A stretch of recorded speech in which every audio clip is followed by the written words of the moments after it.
What's up, everyone? You may not think that you have a heart of stone. All of us think we're pretty good. We give ourselves a B on the niceness scale. But the truth is, I found out once that I had a heart of stone, and I want to tell you that story. But first, let's look at Ezekiel chapter 36, verses 25 through 27. I will sprinkle clean water on you, and you will be clean. I will cleanse you from all your impurities and from all your idols. I will give you a new heart and put a new spirit in you. I will remove from you your heart of stone and give you a heart of flesh. And I will put my spirit in you and move you to follow my decrees and be careful to keep my laws.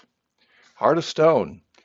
I don't have a heart of stone, you might say. And I thought the same thing back in the mid 90s. I was attending a Promise Keepers pastors gathering in Atlanta, Georgia, at what used to be called the Georgia Dome, which was fairly new at the time, but is gone, as stadiums last about a generation around here.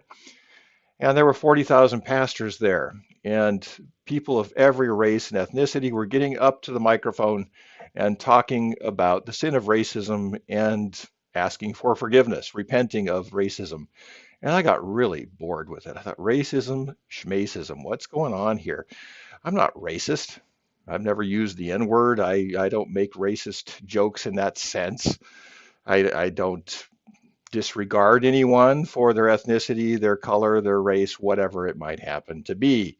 So I left and I went out into those long concourses where they have sort of refreshments and concessions, except those weren't open at the time.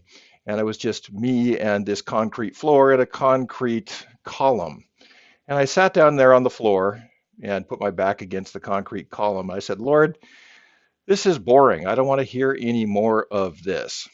And I kid you not, I had a vision. It was the strangest vision I ever had. And you might just write me off after I tell you about this, but I'm going to tell you about it anyways because you might also have what I had.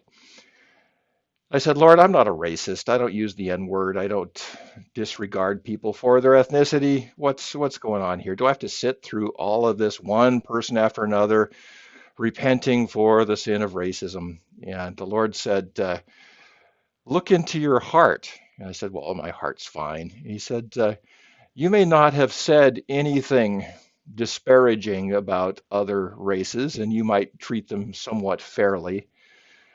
But the truth is, you don't have any love for people of color, any warmth for them. You treat them as objects. You treat them fairly, but you treat them as objects. And there's no love in your heart for it. Look down into your heart. And I've always wondered what was happening because it was like a daydream where I was seeing things that weren't happening.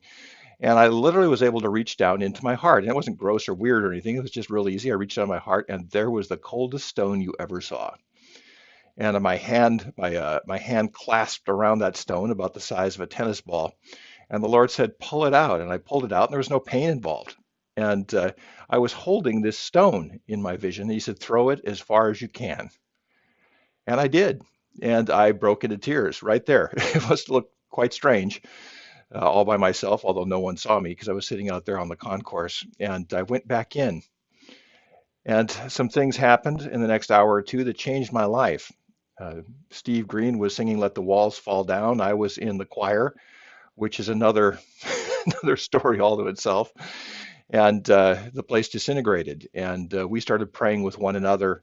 And there were a lot of tears and a lot of other things. And long story short, I ended up with my prayer partner, Walter Jackson, who was also in the choir. And we've been prayer partners ever since. And he's an African American pastor from West Virginia, and my dearest brother in the Lord. And I just think, what in the world? How in the world did this happen to me? And so I have to ask you to do something courageous. Take some time today and ask the Lord if He can show you your heart and have you reach down.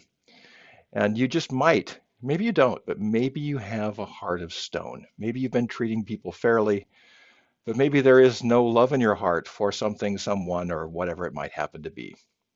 I dare you to do it. That's the good news for today, and I'll talk to you again tomorrow.